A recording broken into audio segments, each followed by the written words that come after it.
WhiskyJason here, whiskey from the viewpoint of an American over here in Germany, tasting rare and exotic whiskeys.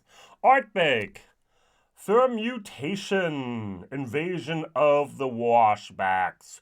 All right, I personally think that they did a great job here on the marketing, on the bottle design, and I have to tell a little bit of a story.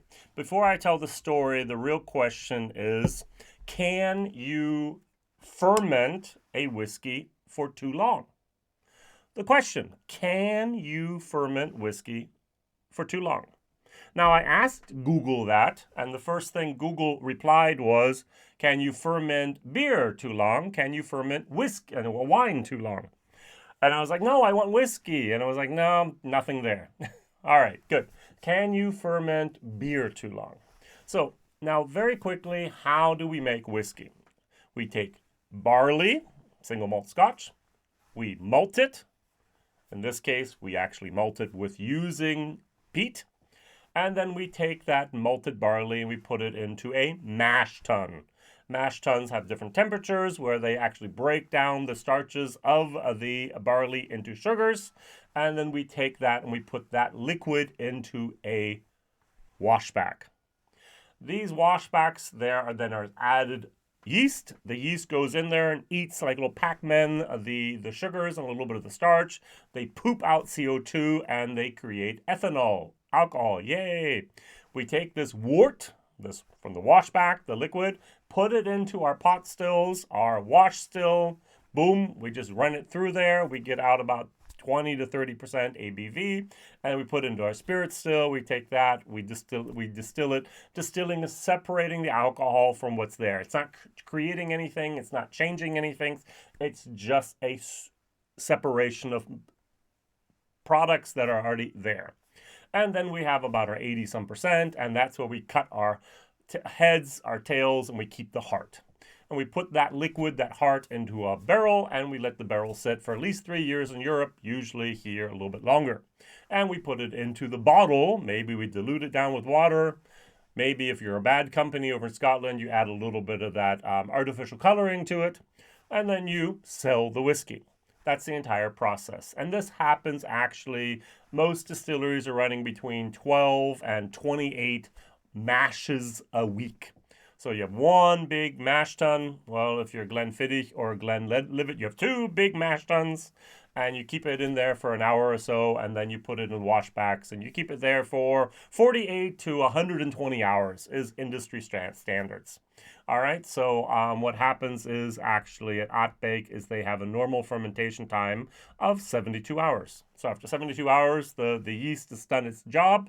It's converted most, if not all, of the sugars into alcohol. You put it into then the stills.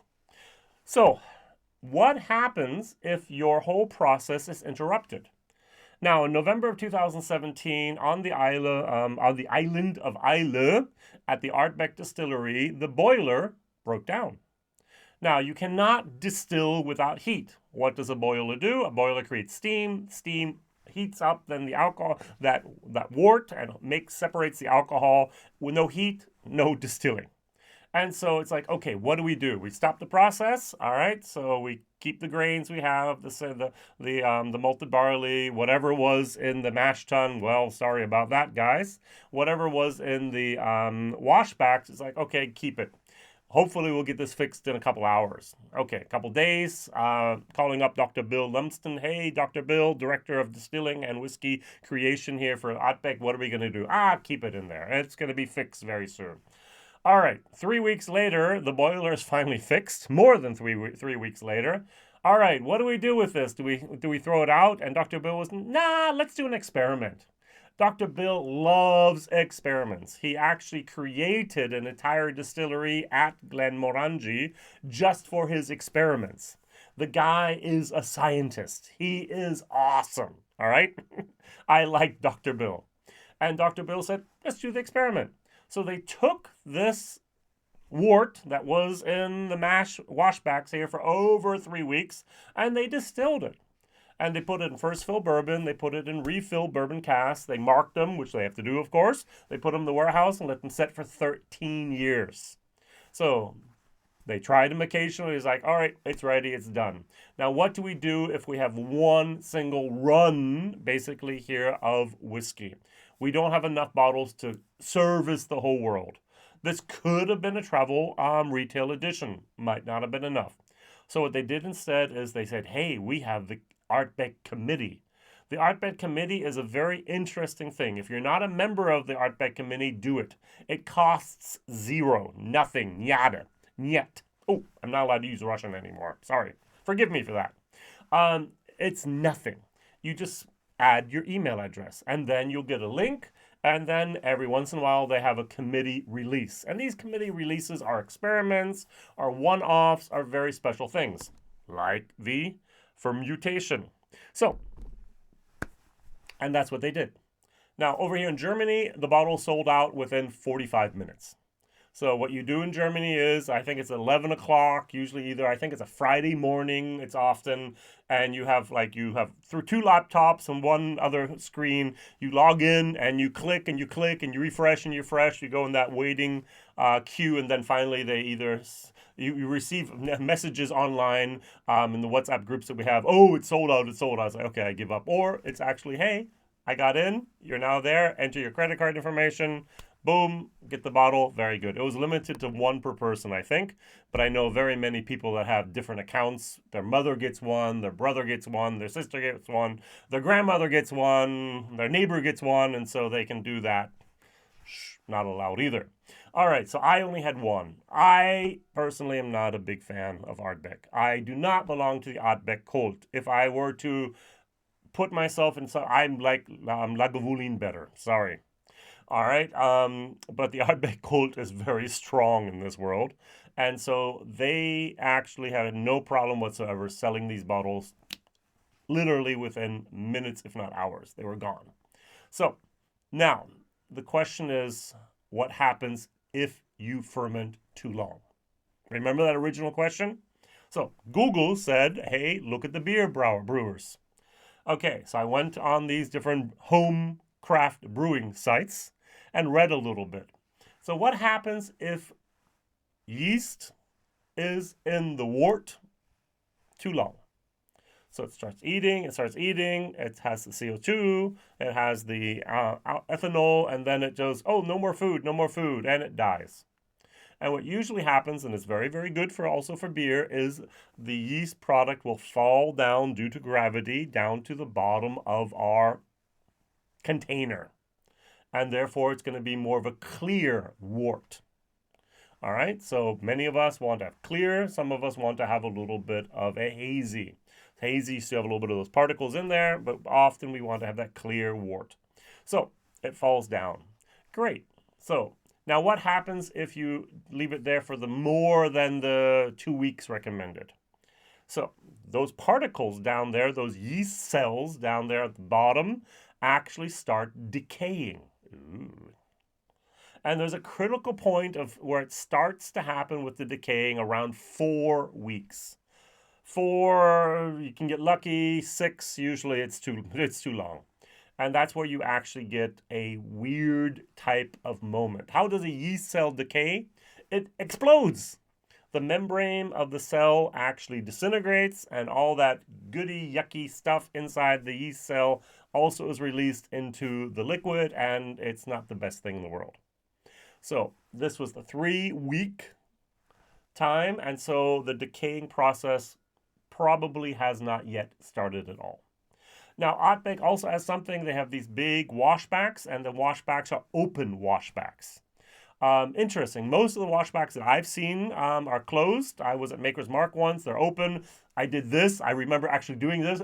And I put my finger in there, took a little bit of that. It tasted like a type of bad porridge. And it's like, wait, I just put all my, oh, Jason, what were you doing? All right. Terrible, terrible, terrible thing. Sorry. So whoever got that batch has my DNA in there. But it wasn't just me. It was almost everyone on the tour did that as well. So, and Ardbeg has open washbacks there. So it means there's also wild yeast that's in the air can actually enter. Normally, 72 hours, normally a very closed facility and so on. Not a lot of things going on there. Just a normal process. There's not that much air being exchanged. There's not that much outside of that yeast being able to come in there. It's November 2007, so it's not going to be that much. Now, don't forget, in order to repair the boiler, they had to move stuff, they had to open doors, they had to, a lot of other people were there at the time and so on. So it could have been a minute little contribution to this whiskey.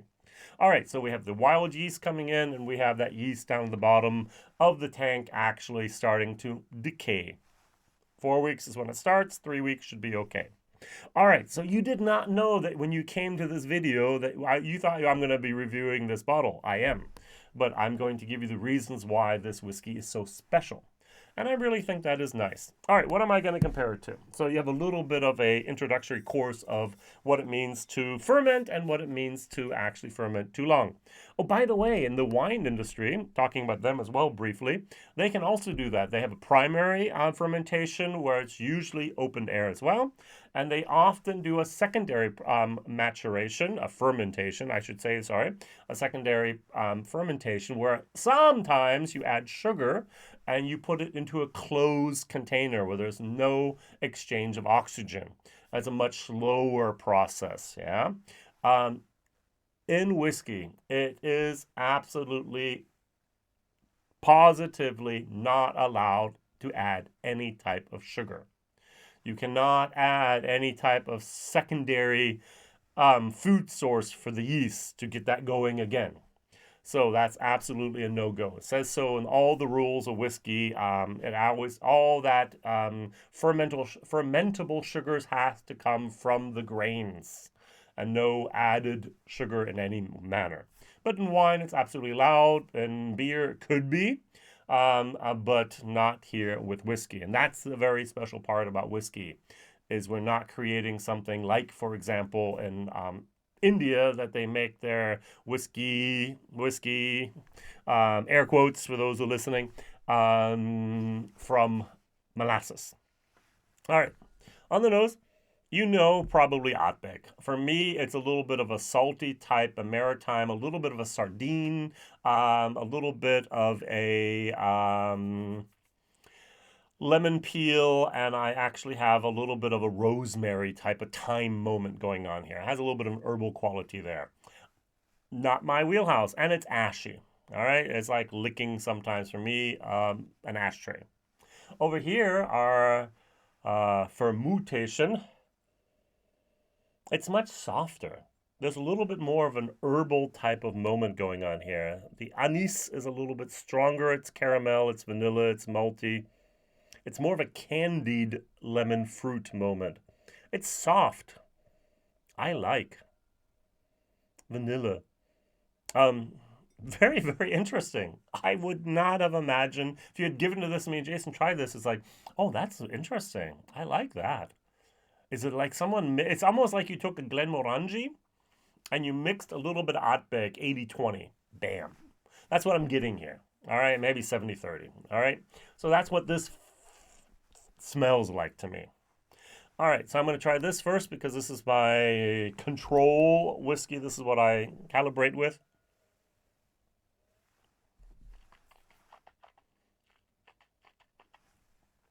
At least in this video is what I'm calibrating with. I will be at the distillery in May 2022. Yay! I'm going to do warehouse tasting. Yay! Looking forward to seeing what Ardbeg is doing there and maybe being converted as well to this cult and to this tribe here. I would not buy this bottle for me. Not my wheelhouse. So this, on the other hand,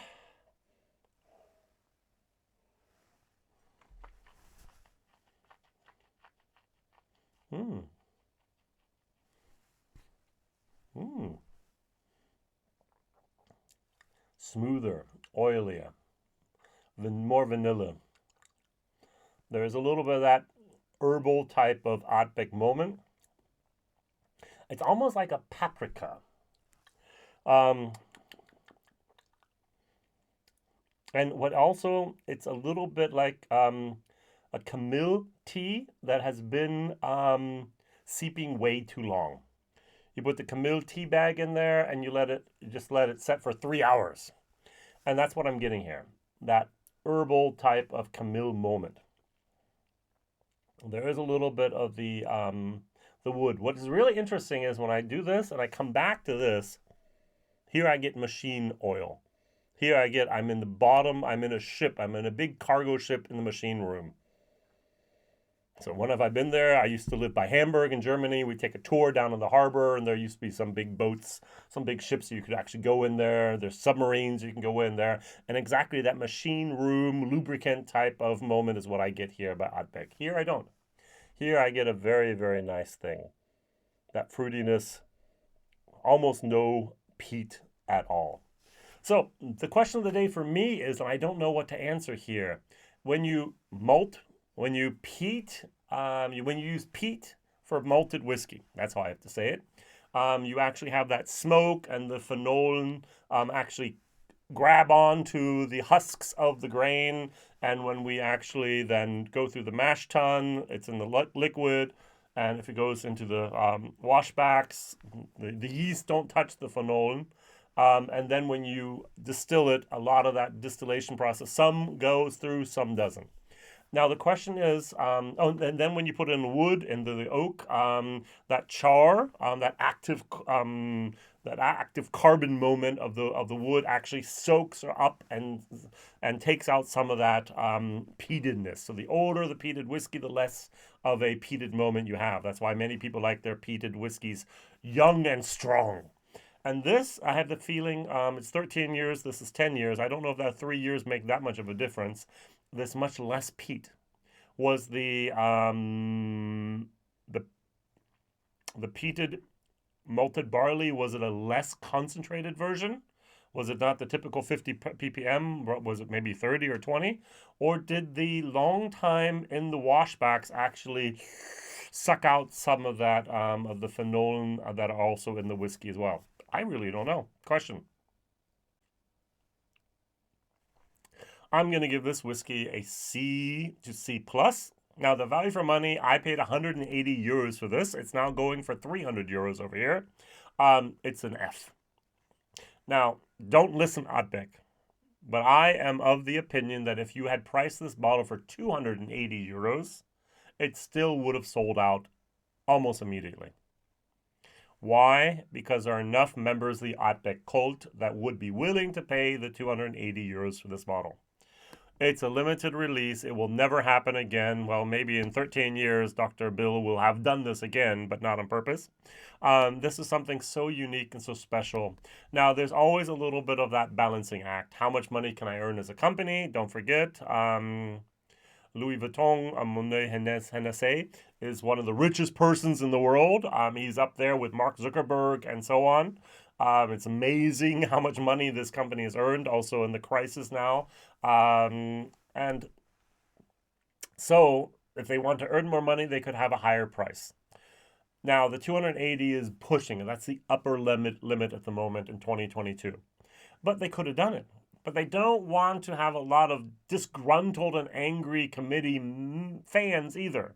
So it's like, okay, where do we place this whiskey? The secondary market says 300 euros. That's the price of this bottle. That's the price it's going for and has gone for and probably will go for in the future and even more. And so many of these distilleries have to ask themselves the question, what is the correct price? And the prices are going to be going up and up and up and up. And I'm sorry to say that.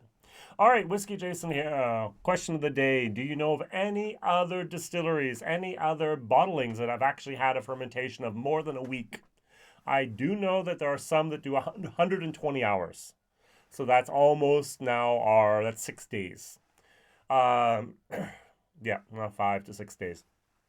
But does anyone know any other bottlings or any distilleries that actually do longer than a week? I don't think there's any economic value whatsoever in doing that. I do not think there's any taste value in doing that. Yeast dies and it doesn't work anymore. It just sits there. But hey, there might be distilleries out there actually thinking about that. All right, and if you can't answer that question, what is your favorite Ardbeg? I think most people can answer that then.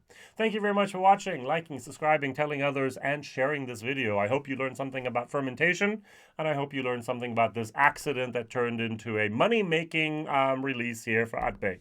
All the best, WhiskyJason. Bye-bye.